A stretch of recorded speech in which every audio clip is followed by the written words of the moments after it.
Good afternoon to all our participants and our esteemed panel members. Welcome to this third edition of the virtual Power of One conference from Avatar on building connectedness. Our session is on creating an inclusion cadence by building connectedness. You know, if you look at it, we are in a world today learning to work in various formats. We are together at the office.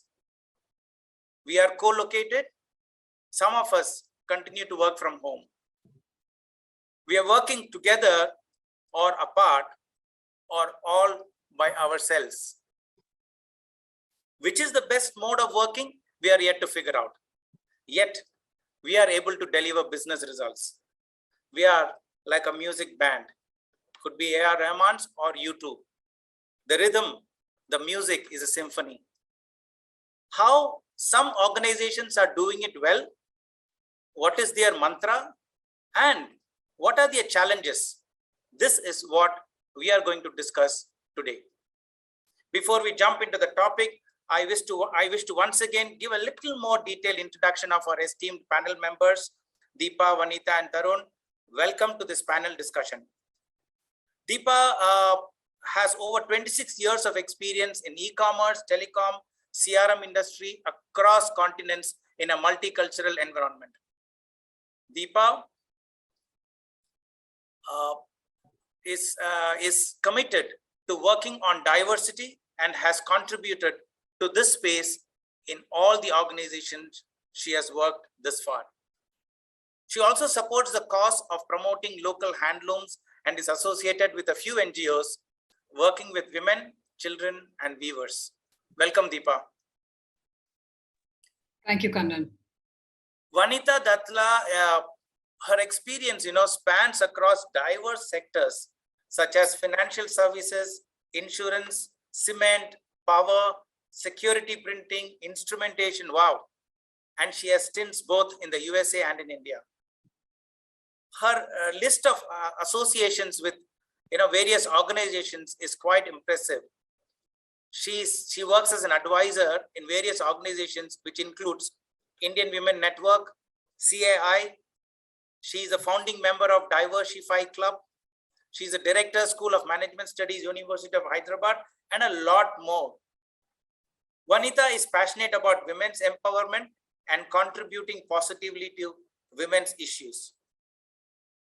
She also has a varied interest in sports, fitness, mountaineering, music, and a travel blogger. She is a duathlete. I'm hearing this word for the first time, Anita.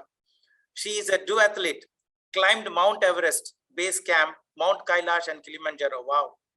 Welcome, Anita. Thank you so much, Kannan, and happy to be part of this panel. Thank you. Tarun, Sareen, Managing Director at Sun Life Asia Center, India and Philippines. His leadership experience includes building from ground up and running global in-house centers of excellence and developing global leaders and a culture of values, mission, and high performance. Tarun is passionate about building world-class values and mission-centric organizations, contributing to business growth and inspiring level 5 leadership. He's active in the customer and industry forums. Tarun has participated in the Cloud Editorial Board and in NASSCOM Global In-House Centers Council. It is indeed my pleasure to be moderating the session as this topic is close to my heart. Let me start with sharing my own experience. While I was in Vietnam and leading HR for PepsiCo, that was about 8 years ago when I was there, I was given a very important project. It was the M&A of one of our businesses. I was least prepared, but I knew this being being the head of HR, I had very little choice. My responsibilities included anchoring the people aspects of this M&A. We had over 2,500 employees. And also being in Vietnam, I had to coordinate the execution at the ground level. And this required collaboration with all the other task force members. This seemed a daunting task for me as I had very little experience in this scale And after challenging M&A experience PepsiCo had with one of our other neighboring countries, the expectation was also very high. The bigger challenge I saw was to coordinate with my other task force members across the globe. Australia, China, somebody in Dubai, somebody in the US, Hong Kong. I had no clue how I was going to coordinate with these different stakeholders, very different from me culturally as well. Some of them I knew just by their name. Many of them I hadn't even met before. So I had a little bit of a concern. So I had a chat with my mentor and she shared her experience and some tips. And one of the advice she gave me was about how I got to stay connected with all the stakeholders and the employees on ground and the process around this. In fact, she went on to share with me that this assignment was an essential critical experience for me around collaboration and connectedness in my career progression. Like I mentioned, this was about 8 years ago. Even then, they had, leadership imperative of collaboration and connectedness. I believe this leadership competency is even more relevant today. It took me a while to understand the scope and tactics around this. I set up a cadence for connecting with my peers and also my employees down the line, in addition to the usual reporting upwards. As I went through this process, I began to see the magic that was unfolding, the impact this was having on our agenda, the friendships I was beginning to make, and the response I was getting for our tactical actions on ground. All this was unthinkable. In the end, of course, we had a successful M&A and it has been recognized as one of the best in class for PepsiCo. 3 key learnings for me. Be your authentic self. That's very important. Engage your people without pretense. Interact frequently, even if nothing comes out of it. And the third one was create a shared cadence for connecting up, down, and sideways to ensure these meetings are productive. As Bhavani mentioned in her welcome address, I understand how being connected is more about relating to people, their values, ideas, and perspectives. If you can move the needle even a little better, you're already on the way of creating a more connected workplace. Having said that, I understand this is not easy. When you talk about connectedness, leaders often face the challenge of bringing in people from diverse backgrounds to that one vision, the rhythm which the organization is striving towards. My first question to our panelists, as leaders, how do you solve this conundrum? Is connection a key leadership quality? What are your thoughts? Vanita, we can start with your comments and then we can move on to Deepa and Tarun. Thank you, Kannan, for your opening remarks. And I totally echo what you have said. What you actually are asking is how do we convey our value system, which is nothing but as leaders, you replicate the organization's value system. How do you get diverse teams to understand where you're trying to take your company, to what level you would like to reach, and how together as a team, together as a family, together as an organization, we can reach to that, not to that target. I'm sure whoever comes on board, they come with their own intricacies of their requirements, their personal needs. But I think there needs to be an alignment with the organizational goals. And if that alignment syncs very well with management, with the leaders, with the team members, I think it becomes, I won't say it is a smooth sailing, despite whatever obstacles and challenges come. If everybody understands the bigger picture, the bigger perspective, I think they will then take into consideration whatever challenges, whatever hiccups that we might face on this journey to reach that target. So I think that is what we will have to, as leaders, walk the talk. I cannot be saying something and then doing something else.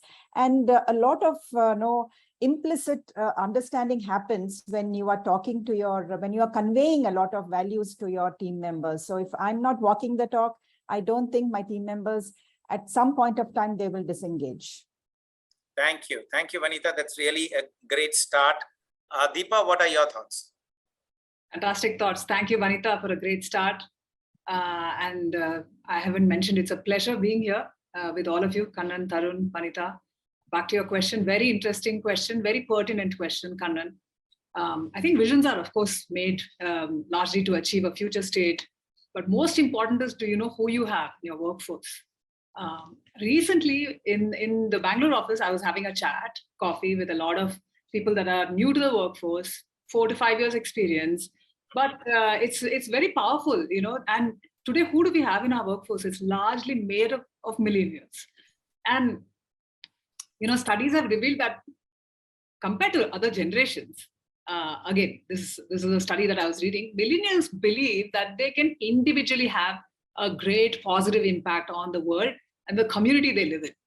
And I was asking them, how did you land here and what inspires you to be at Salesforce? And one of them brought up the fact that, when Mark Benioff, our chairman and co-founder and CEO, puts out a statement, business being the greatest platform for change, it definitely inspires a lot of people. And I think a lot of our today's millennials are very inspired by the possibility of having just that, a great impact on our community. Of course, businesses run for profit and revenue, but I think here's a vision statement that says, look, this is your chance to find that purpose, to have a larger impact on the community and the world we live in. What a powerful statement. And I think I heard it played back from them to me. And that just stuck with me. And that's simply put how people connect. You just have to put something out there like that, which just talks to their heart. Wonderful, wonderful. I think what both you and Vanita talked about is the bigger picture. How do you bring that vision and values connected with the people who work for your organization? Tarun, your thoughts? First of all, Kannan, thank you so much for the introduction. It's a pleasure to be here with you, Vanita and Deepa. Thank you so much. I think my response would be as follows. I actually think that one of the fundamental job as leader, right, and you can think about it in various dimensions, setting a vision, so on and so forth, but one of the fundamental job as leaders is to connect people as well as their own calling and values to the organization's purpose and mission and values. I think that's a fundamental job of a true leader. I think Vanita alluded to it. It's a constant, I want to call it challenge. It's a constant practice. Let me put it that way. To be able to do that. And the benefits of doing that are immense, because if you really connect people well to the organization's purpose, mission, and the work, then you're going to harness a level of passion that you will not harness in a purely scientific way of leadership. You got to engage the mind and the heart. So I think, engaging, and you talk about being authentic selves. I think the way I look at it is I want authentic selves of everybody around, in the company to come to work, bring your full selves to work. And let's be an organization and an environment that is harnessing our minds and hearts to deliver business goals. And many organizations today are very purpose focused and purpose orientated as well. So I think it makes the job from that standpoint a little bit more easier, because the purpose is generally made clear, and you have to just keep on making sure that you're aligning. One of the things that I believe in is also building the values and the culture and purpose together. So in this role, I've been able to do that, go across the 400, 500 managers with hours of conversations on values, and then distill them into, a set of statements about how we want to operate. And I think that's very powerful. If we can co-create the value system, or at least come together to deliberate on the value system, and this is how we as a team or an organization are going to work on it, I think it can be very powerful. So fundamental job, it's a fundamental job of a leader. And I think it's a lot of fun to be able to come and be authentic selves. There are points of conflicts and challenges. I've personally gone through a lot of them. So you have to be vulnerable and have the empathy and have a big heart to listen as well, and then convert these conflicts into even better relations. So that would be my opening pitch. Wonderful, wonderful. And we'll come to the challenges as we go along the session. But you said a very important one. You talked about co-creating the values, and sometimes these types of connections, they go unnoticed, right? Within organizations. We might even recognize them as positive aspects, sure, but at first glance, they seem unimportant, in relation to the everyday, day-to-day jobs that we have. They get lost and they seem unimportant. They can become quite transactional as well, because rarely we hear about them from the leaders. While we talk about co-creation, but leaders sometimes miss out this in their day-to-day routine that we are talking about. So the next question to you is, what would be the starting point for leaders to create connectivity? And how can they establish the same? If there are challenges you feel that will come along the way, the barriers that are there, I would welcome you to talk about those barriers as well. But we need to understand how we can actually get it started within the organization and what role leaders can play. Tarun, go continue the conversation. Yeah, I think co-creation or coming together, either in creating those values, depending upon your role in the organization, or understand the values that are already in place is very, very important.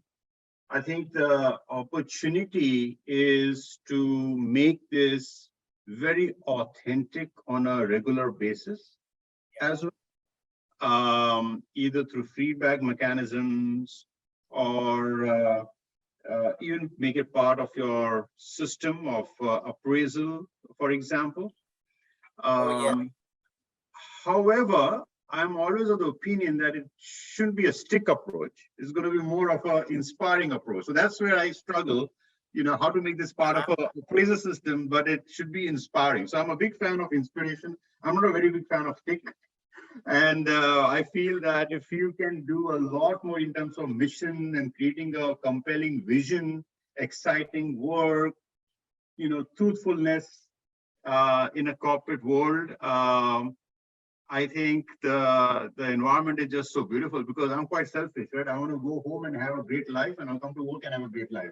The only way I can do that is if I am the harbinger of change, if I am personally walking the talk, and if I'm getting the feedback. I have gotten feedback from some teams. If Tarun, you said this, but you did not do this. Okay. So being able to even get that feedback, I think, is a privilege as well, because you can either correct yourself, or you can understand this is how people are perceiving it, so on and so forth. So I think co-creation and then being on the journey together and constantly exchanging feedback and holding ourselves to the highest bar as leaders. I think that's one thing I expect from myself first, holding myself to the highest bar as a leader, even as a father or a husband or a brother, and so on and so forth. But I think holding ourselves to the highest bar, I think that's where it starts. Right. In fact, you touched upon a very important aspect. How do we build it in the performance review system? Although we talk so much about collaboration being so very important for leadership, yet only 18% of managers are evaluated for effective communication in their performance reviews. Not everybody talk about, evaluating communication as a leadership imperative. Right. So that's a great point that you talked about. That could be one of the challenge. And I think, I think there are, as I was in PepsiCo, I remember every town hall, we used to have conversations around, how do we make our communication more effective? What should we be doing at various levels in the organization? So that's been my experience. Vanita, over to you. So I would like to bring a different perspective to this co-creation. And see, we are actually a very highly technology-oriented company. And recently, one of the members from my network reached out to me wanting to do a survey on my company's employees, because she wanted to understand how innovative, innovative companies are there, innovative teams are there, but is every employee innovative? So she wanted to do research on that. She asked me, can I do it on your set of employees? I said, go ahead. That got me thinking. We look at safety in the physical sense in corporates, but are we also looking at psychological safety? Are we allowing employees to voice out their ideas? Are we building an innovation culture? Are we building an area or a platform where employees are free to discuss their ideas for improvement, for change, for progress of the company? Because in many companies, and I've seen this across various platforms, it is only certain teams that drive the company's progress or drives the value system. How do we ensure as leaders that this scales across across functions, across the entire width and breadth of the company? I think that is very imperative. And as Tarun had alluded, yes, it needs to be part of your performance appraisal, needs to be part of your KPIs. I mean, the mid-level managers are also very key here to enable the people down the line to be able to open up, so that then the connections then start happening automatically. Only if ideas start disseminating from every corner of the company, and then those best ideas get picked up and then pushed forward, and then moves maybe into progress, into policy, into the future strategy, I think then there will be a validation of people's efforts, a validation of their ideas and thought processes, and that will build upon as we move along. I just wanted to bring that perspective from my own personal company side. Right. No, wonderful. That's very clearly what you said was very clear, and I think that's the way forward for every organization. In fact, the challenge for us is how do we build some process around some of these things, right? Whether it is how often should we be checking in with our remote employees? What kind of conversations we need to have with them when we do the check-in? Are we being empathetic? There are ways of capturing these, but I think somewhere along the way, if we have some of these processes in place, I think it makes a lot of difference. And I know that best-in-class companies even have something like a skip level meeting, where the leader goes one level below his direct reports to have a very casual conversation with them to capture what's happening at the ground level, and kind of build a process around that to share the feedback to their DRs as well. So these are some of the ways that I find in some great organizations. Deepa, what is your experience and your thoughts? Thanks, Kannan. For me, and I'll make myself as the example, for me, the starting point as a leader to create connectivity is, I think Tarun alluded to it, is to start from the heart and with great positive intent. People understand when your intent is not very authentic, and I think they catch it. For me, the baseline of my leadership style shifted the minute we all went remote. I mean, look at how COVID changed things. It impacted so many of us, and the inequalities became so apparent. Not all of us were affected equally, and some of us, I think, struggled a lot more. So as a leader, it was very important for me to understand, how do I learn who needs support and what does that support look like? 2 years, 20 months, working through laptops, Zoom meetings, Hangouts, it became very difficult to conduct business. And I think it was a lesson in dialing my compassion up, because the struggle was super real. Some of the things I did is we have a staff meeting that happens every week. It's a weekly staff meeting. And I immediately said, the first thing we will talk about is how are we feeling today? And the staff meeting. Are you feeling red? Are you feeling amber? Are you feeling green? And we also set some ground rules. We said, let's not jump into talking about business updates, guys. Let's tell each other, today I'm feeling red. I have few things at home. Things are breaking. I need support. I may not be there on calls all the time, and ask for support. And if someone was green, it was amazing how what started as a ritual, but the habit of ritual, it was so powerful. It spiraled into something which helped us practice compassion. And very soon, people who were green zone reached out and said, hey, I heard you said you have a situation at home. Is there something I can do? Can I load lift? So I think that was one way of just connecting and installing a ritual, but the power of ritual was very apparent. Large teams, we have surveys. Vanita alluded to it. I think we all have surveys. In Salesforce, we have surveys. We try to find out how employees are doing. Are you feeling connected? Every 6 months, we do roll out surveys where we are asking, how connected are you feeling to Salesforce, to our culture? Do you feel a sense of belongingness? And we look at the baselines each time, and we really ask ourselves, what as leaders do we need to do differently? And I think those are things that that kind of data gives us very, very powerful ways for us to relook at the entire leadership paradigm.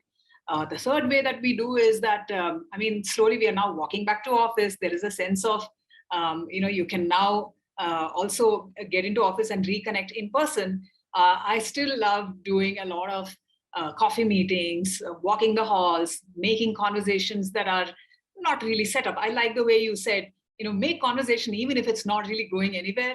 A conversation is a great way to get something started and going. And I believe in the power of conversation being a very big platform for change, for business, for communities, for customers. So I think conversations are great starters, and engaging with our new hires has been very energizing.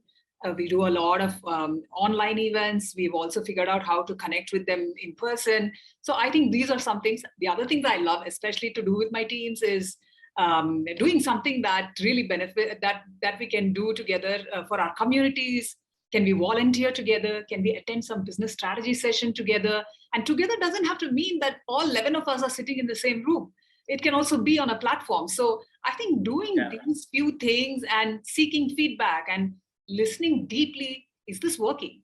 So we also have a way to poll and say, can you please tell us in this quarter, whenever we met, has it been useful? Did you feel like you heard from different people? Are you hearing the same things? What new would you like to hear? Should we alter the format? So I think it's very important to listen, discern how to make changes, and just keep together. Wonderful. Wonderful.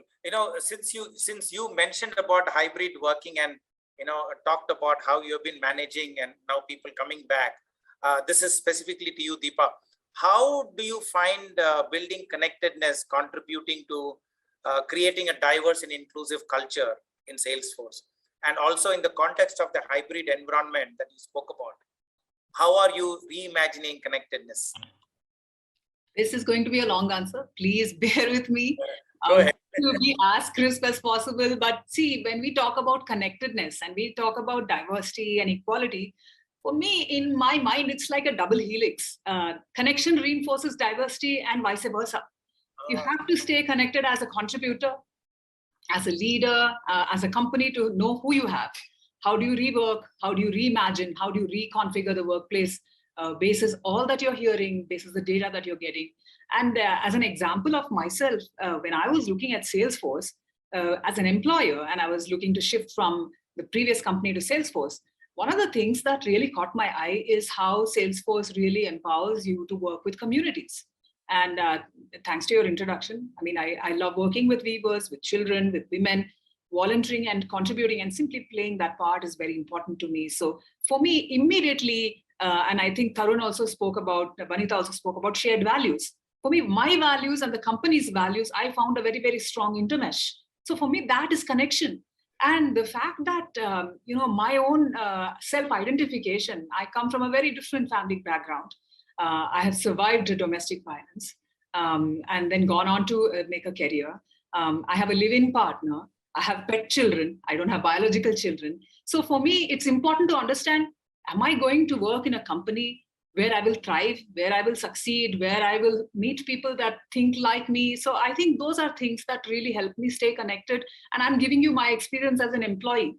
I think in Salesforce, we spoke about the survey. We like to listen to all our employees, and we make that very, very intentional, that we want to better through their feedback. The other thing I will say is that having listened to our employees, today we know that almost 70+% of our employees, they are actually telling us they want to get together with their team in person. So we are also encouraging, figure out how you want to get together. Team meetings, do you want to do some strategy meets? Do you want to meet for a holiday party? But I think we are giving them the flexibility to really reimagine how that connectedness works, and not just virtual or physical, but in a hybrid way. I think the third way is that when I talk about flexibility is also giving, and I heard the word co-creation. For us in Salesforce, it's very powerful.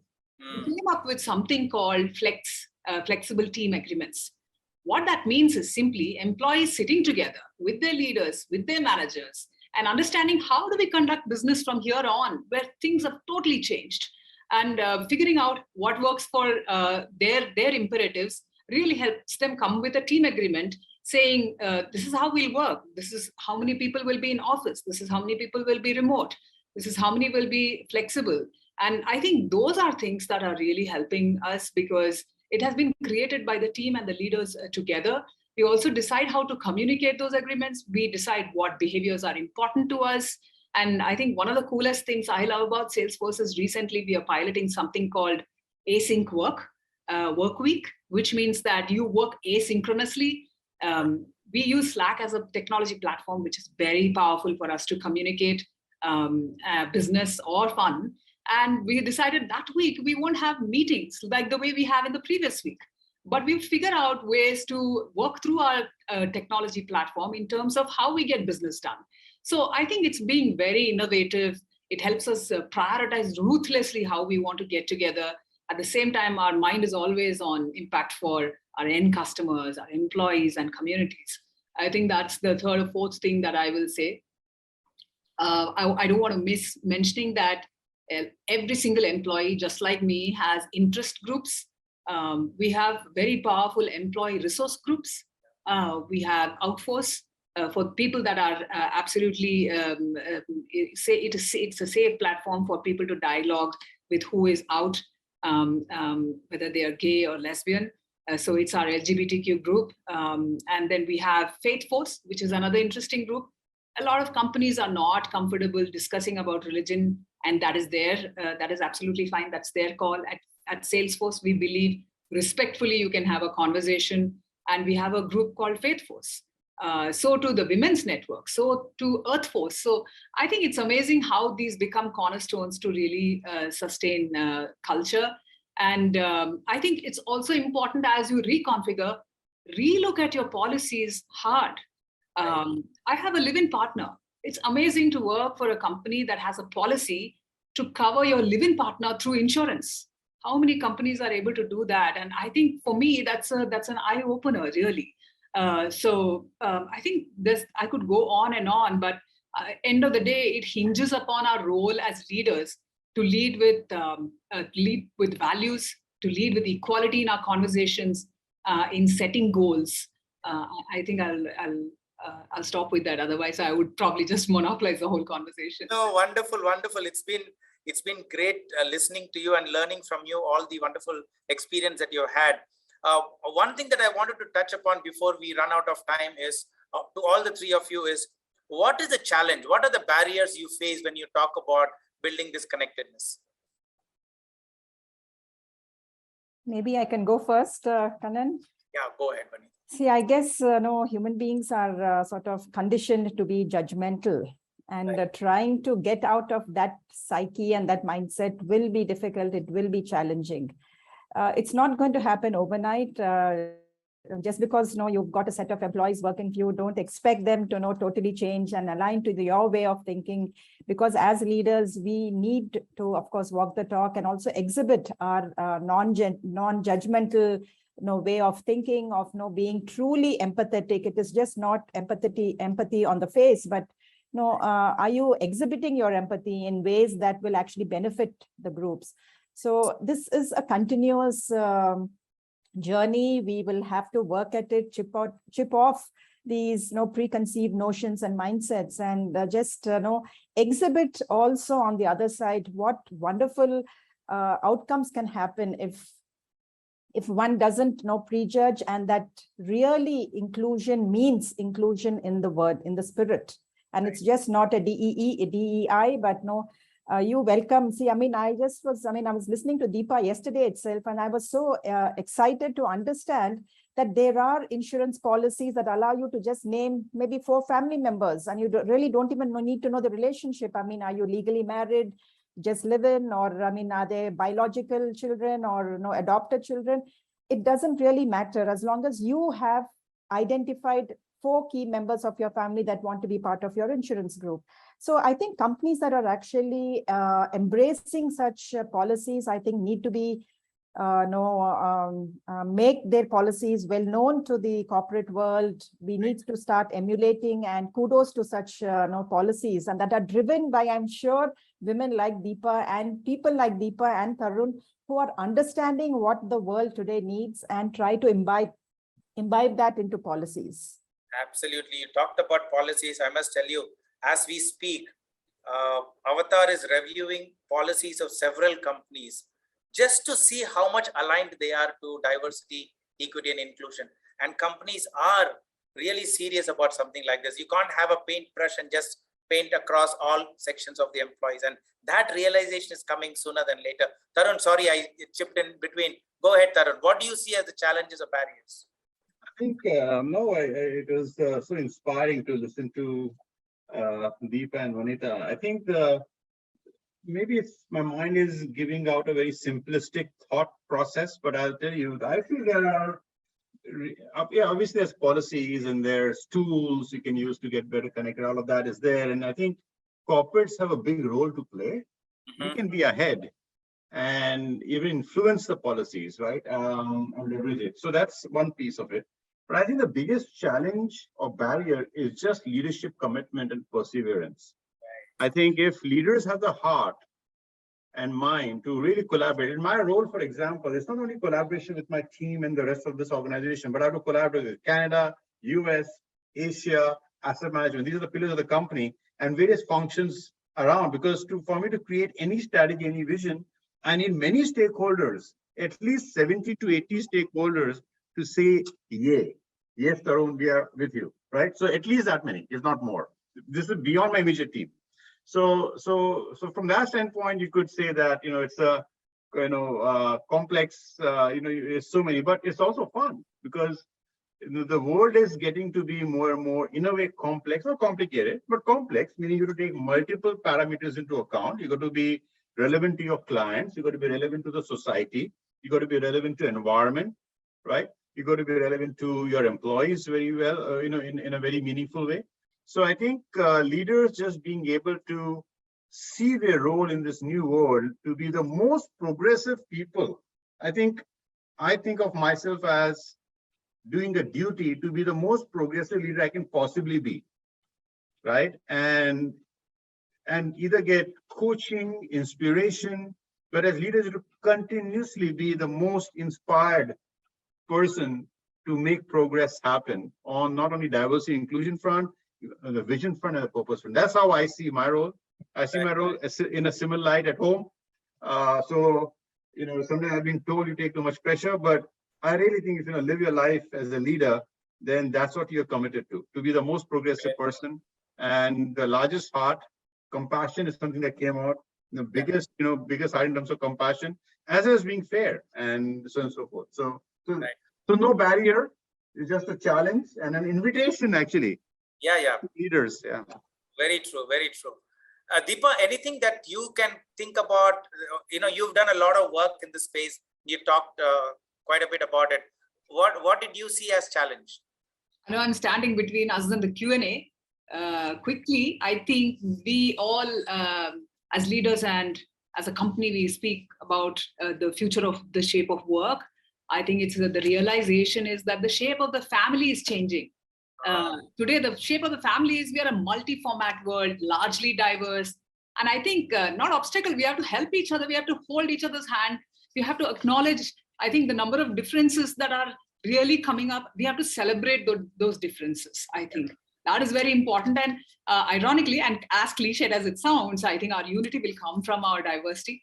The globe is shrinking in large parts, and connectedness is going to be a very important skill for the future. Absolutely. Some very profound thoughts and conversations. I don't know if we have enough time to continue this further. Let me get back to the chat box and try and see if there are some questions. There are a couple of questions I see. The first question is, how do we ensure that managers are communicating effectively and the same message is being passed to all what the company's MD says? This is a question from Shraddha Singh. Anybody you would like to? Tarun, would you like to share your thoughts? Yeah, let me share my thoughts. I think, first of all, I believe in collective leadership, right? So I absolutely believe in collective leadership. I've been using these words for a long time and trying to explain it and practice it. So I think that's point number one. Second, I believe it's really my job, if I'm the MD, and go back to the role I'm playing, I'm the MD, and we talked about the power of conversations. I think when I'm having a conversation with somebody I normally don't see every day and ask him or her, right, about where are we heading as a company, if I get the right answer in terms of, we're aligned or the person is excited about it, it's a great, awesome, everything's going well. So I think being able to have those ask me anything sessions Right. skip levels and more, not only one level, but across the organization, and sharing in town halls, and also getting feedback back from people, and then seeing are there initiatives being done that are coming to my office as an MD, which I didn't even ask for, but they're going to take us further along the purpose. So those are the kinds of things, innovation. I think Vanita mentioned that, right? So I'm a big fan of consuming leadership from every corner of my organization, because it's not only me as a leader, it's every person in this organization can flex the leadership muscle. So you can do that if you understand the organization. So I don't think leadership is a position at all. And anybody who has empathy, compassion, understanding of the organization, keeps company first and team first, is a leader, whether you have people reporting to you or not. So that's how I see it. Wonderful, wonderful. Vanita, do you have any thoughts on this? Anything else to add? I think Tarun has covered it. I wanted to say town halls, regular surveys, skip level meetings. I think all that he's alluded to. So Right. you just have to be connected and connect, however way you can, just do that. And he's also spoken about conversations. You just suddenly meet somebody in the corridor or in maybe at the coffee station. Just find out, and I'm sure the information will come back to you at some point of time. True, very true. There are ways where the information actually percolates across the organization. Yes. Sometimes, they do it much faster than we could even imagine. Very true. As managing directors and corner office leaders, we sit there and we think that nobody knows, but actually speaking, every single employee knows everything that's going on, and the knack is to capture that insight. I'll add one more thing, because I can't resist. It just came to my mind. This is one of the most diverse organizations I've worked for and worked in, right? So I'll give an example. I report to Laura Money. She is the global CIO for the company. And in her staff meeting, her executive team meeting, we have Gen Zs coming in, 2 of them, in every meeting, to get different perspectives as well, right? And we stop many times and ask them for their perspective on a certain topic. Wow. So there are other practices as well, but those are the kind of practices that that we see, and it's good. They keep us honest. Wonderful, wonderful, wonderful. I have the next question from Sejal. The question is, how do you build connectedness in a global organization where people are from diverse cultures and regions? What are specific actions that can be taken to make it global yet local? Deepa, you want to try this? I was just reading the question, in fact, and I'm sure Sejal is listening to the answer. All I will say is that I work with almost 10-15 countries, talk to different people. I've done this over a period of 20 years, and it's not very surprising that I realize everybody has the same things to solve. Your days look similar. You have kids at home, you have elders to be taken care of, you have pets at home, you have interests that are similar or dissimilar, and the fact is everything is so different, but what connects us is the common denominator. Yes. We all want to be loved. We all want to do a great job. We all want to be aspiring for some goal, personal, professional. So I think, Sejal, what is important is what are common denominators? What is the most common thing between all of us? And I think I make that as a starting point for the conversation, and just getting to know the other person and listening to their story, knowing them as fast as I can in the 5-10 minutes before I start business as a conversation really, really helps. That's also something that we do really well at Salesforce. I hope this helps. I'll give it to somebody else who has another point. I would just add, I think it's very well articulated. I would add that personally, apart from appealing to the purpose of the company and common ground, I think being a scientist, finding out those win-win spots. So look at the role of the other person, for example. Look at your role. Look at how this plays into the organization. Finding those win-wins, common goals. So we talk about shared values. I also, I think there can be shared goals which are win-win. So that's the other thing to solve for. Wonderful, wonderful. I like, Deepa, your point about the common denominator and touching upon the concept of love, and that's what everybody is looking for. Vanita, you have anything to say on this? I think Deepa's covered it all. Okay, all right. So there's one last question I see here. I'll just take that as well. How do we address situations where there is 200% support to employees from organization. However, they are not transparent about their intent. This holds everything for business, HR, and legal. Looking for a precedence here. I don't know who's made this question. Any comments on this? Yeah, my comment is, I don't know if I have the answer. My comment is there seems to be a bit of an inversion in the question. Yeah. If you have 200 support to employees, then why are they not transparent? But that's not that. So it begs the question. But all I will say is that if it seems to be a largely supportive organization, which means that there have to be mechanisms where you can pass feedback, where you can have conversation, talk to your HR, talk to your business managers, wherever you find a pillar of support, having a conversation and relaying feedback will help. What would you like to hear more of? And especially, I think there was a question on how companies manage transitions. If the company is especially going through a change, I think it's more important to be communicative. Why people change, why companies are going through change, what's in it, who is the beneficiary. So I think just talking, asking for feedback, going to a pillar of support really, really helps. Yeah, maybe I can add there because the word of transparency actually cropped up in that question. So see, transparency is a very wide term, and and there is always a hierarchy in organizations. Every hierarchy gets information that is relevant to their hierarchy. Probably trying to get something that is above your pay scale may not work out for every organization. So if you have certain issues, I think it would be the best way, what Deepa has said, is find platforms where you could voice out your concerns. And if it is affecting you, maybe you're saying 200% the company supports you, but you want 300%, and that 100% is there is no transparency in why that is not coming to you.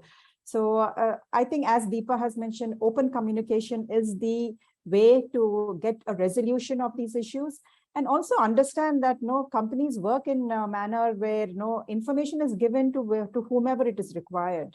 Not everything needs to be shared with every single person. Right. Thank you, Vanita. I'm really thankful to all the three of you, because this is such a deep and wide subject, and for us to be able to address some of these concerns, some of the best practices in just this 40-45 minutes is amazing, right? So thank you for your time. But ultimately, you cannot underplay the importance of employee connectivity towards building an inclusive workplace, right? That is so imperative. It could be challenging, but that doesn't make it any less of a focus. As leaders, as people managers, I think we need to champion this and talk about how connected workplace can have an overall business success and the ability to move your organization forward. And with that closing remarks, I'd sincerely thank Vanita, Deepa, and Tarun for their valuable insights and inputs in making this conversation rich and setting the tone for the rest of the day-to-day as part of this, this conference. Thank you very much, and nice to have you all for this conference. Thank you.